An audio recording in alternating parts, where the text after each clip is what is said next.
తెల్లవారే వెలుగు రేఖలా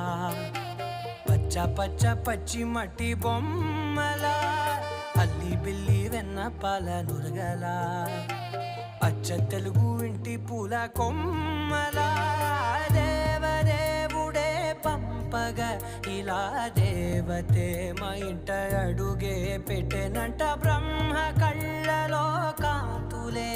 మా అమ్మలా మా కోసం మళ్ళీ లాలి పాడేనంట.